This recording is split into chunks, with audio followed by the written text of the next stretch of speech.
And from the biblical walls of Jericho and the iconic Great Wall of China to this separation barrier along Palestine's West Bank and the U.S. border wall with Mexico, countries have over the ages relied on physical edifices to protect their citizens.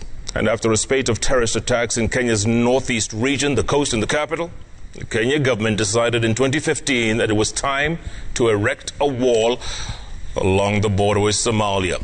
On this week's National Reminder, our very own Victoria Rubadiri takes a look at what exactly happened to that wall.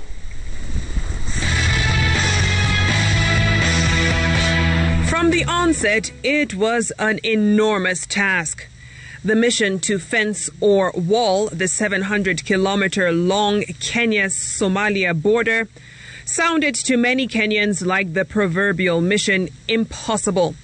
And initial estimates by the Ministry of Defense put the cost of the project at 8 billion shillings. We are building the wall on our side.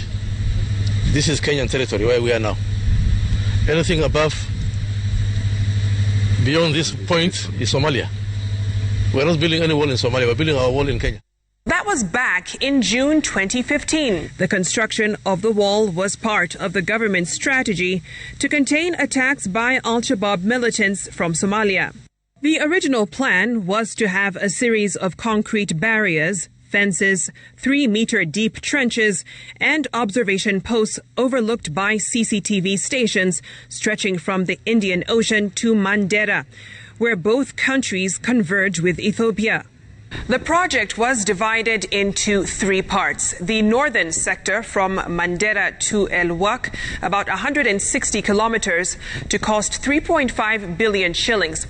The central sector from El Wak to Libat to cost 1.8 billion shillings. And the southern sector from Libat to Kiunga in Lamu to cost 2.6 billion shillings. The timelines were equally ambitious. At some point, former Lamu Governor Issa Timami was quoted in a British newspaper projecting completion by the end of 2015. Deadlines aside, the feasibility of the plan to build a 700-kilometer border wall was heavily criticized by some security experts. The closest model that I can suggest to the government is the anti-terror wall that goes around Jerusalem in Israel. But you remember also it comes with UAVs and unmanned aeroplane vehicles, where commonly people refer to as the drones, that are able to see. The essence here is, are you able to see the enemy from far so that you can deny him the benefit of his action? And for a proper anti-terror wall like that, the experts quoted at least $2 million or 219 million shillings per kilometer. Nonetheless, construction would continue through the later months of 2015 with a scaled-down plan that involved a wall that in essence was a barrier of fences, ditches, and observation posts. But the construction hit a snag in November 2015 when National Youth Service personnel who were tasked with building the wall downed their tools over unpaid allowances. Personnel, including machine operators, drivers, and technicians, accused the government of neglecting them. No other reports indicate whether their grievances were resolved.